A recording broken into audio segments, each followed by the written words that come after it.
Welcome to Swordbox Ministries. Thanks for checking out our Monday message. Our verse for the day is Proverbs 3:3.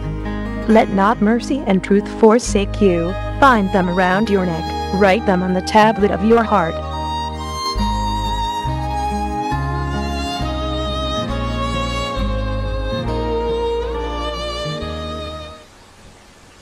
Welcome back to Swordbox. We've been talking about wayward children, and specifically about children who run away from home.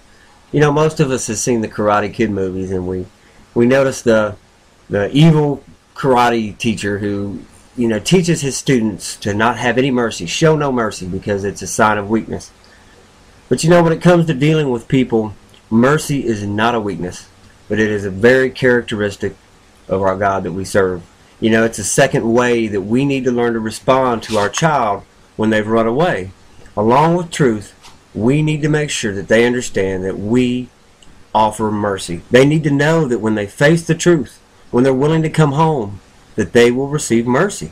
It doesn't mean that there's not consequences or that changes don't need to be made, but it does mean that just like when we come to Jesus, we don't get what we deserve.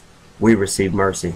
Isaiah 55:7 says, "Let the wicked forsake his way and the unrighteous man his thoughts. Let him return to the Lord, and he will have mercy on him." How many times have we blown it with God in sin? When we repented and turned back to God, that's what's most important. The fact that our heart is set on Him and returning to fellowship with Him. And we hope in the mercy of God. If He gave us what we deserved each time, we would all be in a world of trouble. God's desire is for restoration of the relationship, that fellowship with us, and that we should submit to Him and follow Him. His goal is not to punish us. His goal is to save us and to transform us, to love us, and then use us to serve and to love others. If our child thinks that we're just pacing the house, waiting for them to come home so that we can punish them and pay them back for what they've done, more than likely they'll never come home. If your child is on drugs or alcohol or dealing with serious emotional problems, they need to know that they can come home and get the help that they need. That as parents, we are for them and not against them. Yes, the behavior needs to change, but it's not going to change until the issues are dealt with. They need to be able to come home just like they are.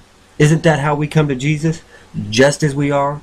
We don't fix ourselves up and become righteous and then come to Jesus. No, we come as filthy sinners in need of a Savior. For some people, mercy just seems like a hard thing.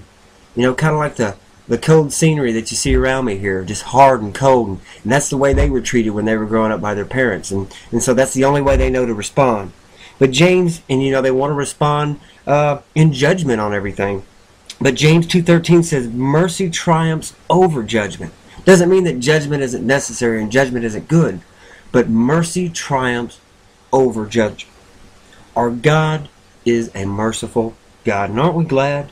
He judged and condemned sin at the cross. His holiness required it. But His love for us is expressed new every morning by His mercies. Psalm 94:17-18 says, "Unless the Lord had been my help, my soul would soon have settled in silence. If I say my foot slips, your mercy, O Lord, will hold me up." Isn't that what our kids need when they're in a mess? They need our mercy. Your child needs to know that while you deal with them in truth, like we talked the other day about, and in love you discipline them, that they can find mercy with you as well. Our verse for today, Proverbs 3:3 says, "Let not mercy and truth forsake you. Bind them around your neck. Write them on the tablet of your heart." God bless you, and we'll see you back here on Swordbox.